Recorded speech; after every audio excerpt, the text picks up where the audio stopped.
হওয়ার আশা করিনি। তুমি তো আমাকে সাপোর্ট করবে বলছিলা, তাই না? তোমা, তুমি কি এখন রাস্তায় দাঁড়িয়ে আমার সাথে কথা কাটাকাটি করবা? তোমার যদি এটাই করার দরকার হয় তাহলে বলো, আমি একটা রিক্সা ডেকে দিচ্ছি। এই রিক্সায় উঠে তুমি চলে যাও। আর তোমার যদি অফিসে তাড়া থাকে তাহলে উঠে বসো, কারণ আমাকে অফিসে যেতে হবে।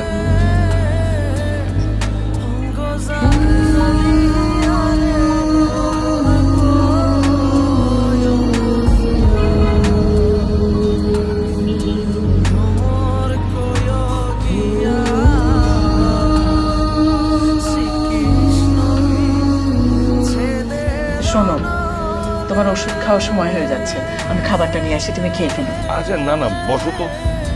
তোমার ঠিকই আসবে, হয়তো কোনো কারণে আটকা পড়ে আছে। এখন যদি আমরা খেয়ে নিই, ও এসে আবার খাওয়াবে। এত খাওয়া কি যায় নাকি?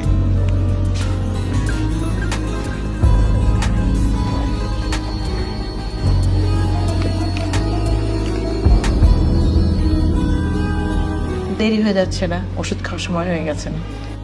হ্যাঁ, অসুবিধা নেই, আজকে একটু পরেই খাই না, বসো।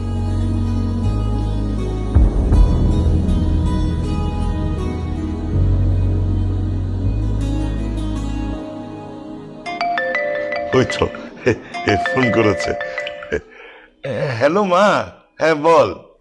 বাবা, আমি আজকে আসতে পারবো না, অফিসে দেরি হয়ে গেছিল তো অফিসে চলে আসছি। খেয়ে নিও তোমরা, হ্যাঁ? সরি। ঠিক আছে, আমরা খেয়ে নিচ্ছি, তুই সরি বলার কি আছে? আরে প্রতিদিন প্রতিদিন আসতে হবে নাকি? তুই চিন্তা করিস না তো মা, আমি এখনই খেয়ে নিচ্ছি। আচ্ছা, কিছু মনে করো না বাবা, হ্যাঁ? আরে পাগল মেয়ে, মনে করার কি আছে? হ্যাঁ,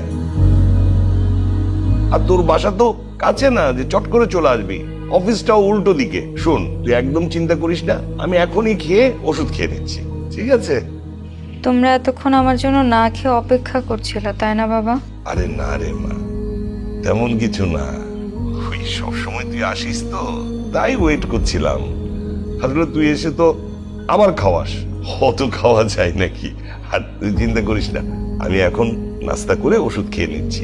হ্যাঁ আচ্ছা, ঠিক আছে, পরে কথা হবে, রাখছি তাহলে। আচ্ছা।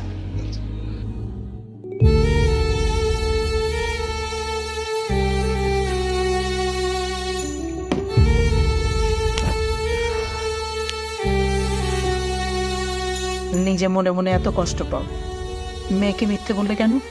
আরে কেন বলেছি তুমি জানো না? ওকে যদি সত্যিটা বলতাম, ও কি করতো? কাজ টাজ ফেলে বাসে এসে আসতো, তাই মিথ্যে বলেছি। আচ্ছা ঠিক আছে,